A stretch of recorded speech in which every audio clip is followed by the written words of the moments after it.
Hello, I'm Steve TT120. Welcome back to Churchill Station. Hope you're all having a good new year, and we've got lots of modelling things coming up for you. We've got a talking about DC and DCC and ways you can actually put the things together.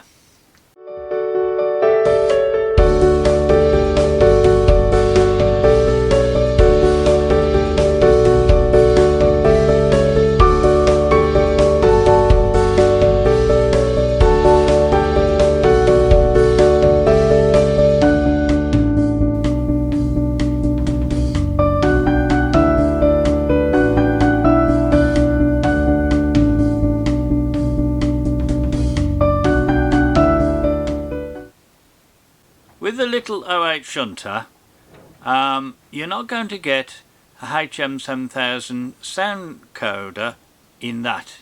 It's just not going to fit. You can get the little 6-pin one, but it doesn't have sound. So, do I really want to spend the money on buying a chip that doesn't have sound? Or do I just stay DC? But now how can I run DCC and DC at the same time? This is the one that we're going to cover on this video. The lovely little Terrier. It doesn't have a chip in it at all at the moment. Do I run it DC or do I run it DCC? Now I've got a piece of board and set up some Pico flexi track. And just here I've connected a little bit of solder to a wire running forward to that side, and the back side here I've connected another wire here, which is the back wire. Doesn't matter what colours you use really, as long as you know what you're using. Now what I've done here, I've got a small Dremel and I've put a little cut in the track here to separate this side of the track to that side. The back is the same rail all the way through. So this is how I've put a cut in. One side will be connected to one circuit and the other side connected to a second circuit.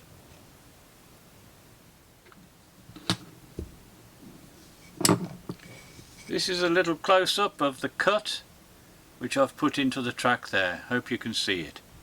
Now how did I do that? I used a Dremel. It's a cutting disc which I've used to cut the track. As you can see, I've worn it down a little bit. So I think I need time to change this.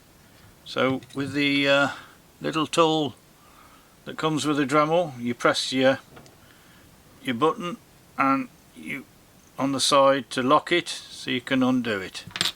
Now once you've got that undone, we can change this over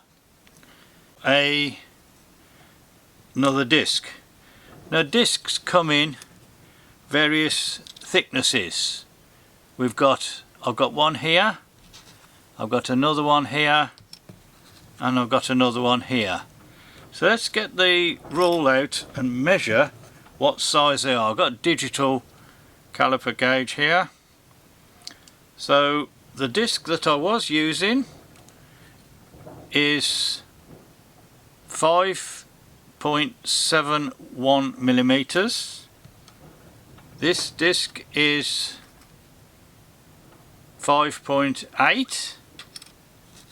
This disc is 5.6, and this disc is 5.76.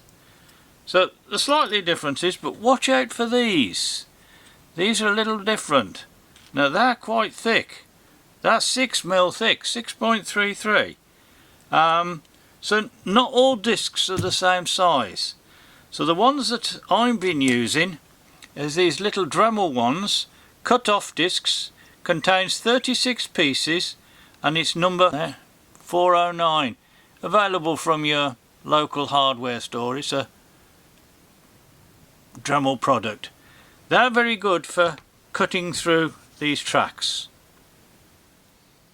Okay, I've just fitted a new disc on here in the little armature that they hold, a little screw in the centre, and just to make sure it doesn't spin, you press your button to stop it moving, like that, and then you put your screwdriver in and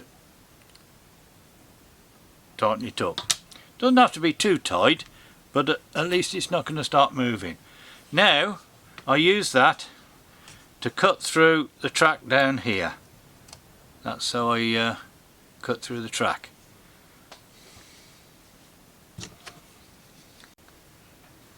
For those of you who've been modelling for quite a while on DC, you could have been using an old transformer like that, or an old triangle one like that. Now they might work perfectly okay for a DC model, but if you're going to drive them for DCC, as in the Bluetooth HM7000 chip, it just needs a stable voltage, so you need a better quality power supply. Use one of these switch mode power supplies with a mains plug in the end, and that'll go off to your track. That'll give you a nice stable voltage. Put my glasses on. For example, this one here is running 15 volts at 6 amps, and that's what I use to drive my Digitrack DCC controller. Or you can use something, a smaller one. This is a little bit smaller.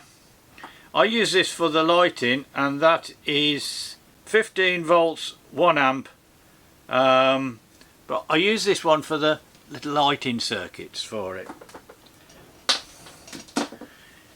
If you're running the HM7000, all you need is just your 15 volts. If you use a little switch circuit, something like that, a little 12-way one, or you can get one here which is an 8-way one, and feed in your power supply from your little transformer to the plug.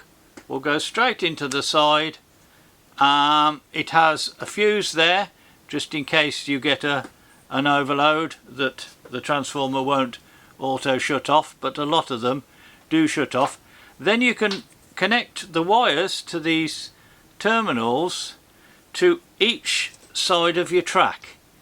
You don't have to worry about the negative because they're all the same, but just using the positive one on here, and then you can switch different parts of the track on and off to drive the trains.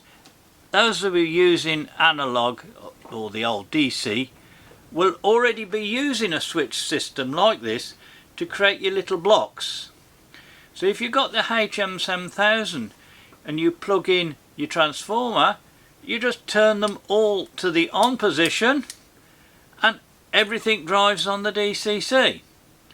So now if you've got a loco which you haven't put a chip in, such as one of these, I say good quality controller, you can actually drive it through the variable that you get onto the thing. So that's way of you can have a DC working along with a DCC on the same track, just by using some isolation switches to isolate different circuits. If you put your switch on and it's not regulated with a control knob, then of course it's going to go flat out, isn't it? So you can turn it off, drive the other trains, and then when you want to drive that one you can just turn it on.